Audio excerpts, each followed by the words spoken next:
Hi, my name is Swanby and I play the part of Marius Rabie in Recipes, A Love and Murder. Well, this is quite an unusual character in that he's very different from me, and we're lucky because the story is based on novel, so we're able to go back to the source and look at that. I also am lucky enough to have spent a lot of time in the little KAROO, so I'm quite familiar with people that live in these small towns, and that was the kind of research that I did. Obviously the work on the script is the most important. This character is quite different to most of the other characters that I play. In that the setting is quite different. This character is like the town. He's the head of the community business forum, but he's a bit of a know-it-all busybody sort of. He gets in everyone's way. He's a bit of a pain. And so that's kind of different to some of the characters that I've played. But on the whole, when you get into the skin of a character, you find parts of them that are like you and parts that aren't. And there's a lot of him that I can relate to, but there's also a lot that's very different. So he's a lot of fun.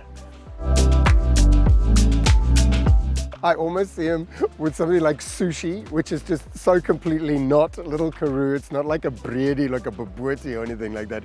But there's a kind of a particularness about him, a sort of an A-type personality.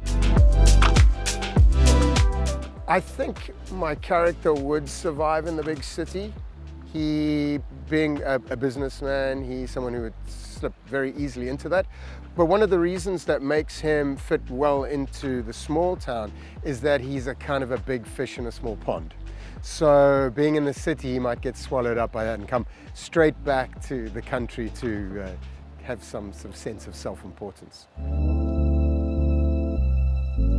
Well, the great thing about filming in the KAROO and how it relates to our character is that these people live here. So when you get out into locations, such as this beautiful place here, you really get to feel the elements, the heat, the dryness, the stark beauty, the stars, and you start to get a feel, once you've spent a few days here, you start to get a feel of what it's like to live here longer term. And as I have been lucky enough to spend a lot of time in the KAROO, and there's something really special about it. And so for an actor, it's absolutely you can't buy this kind of research, because a lot of times you're working on a film and they shoot maybe in a studio and you don't really get a chance to feel what a location's like. So it's so lucky, we're so lucky to be filming on location here.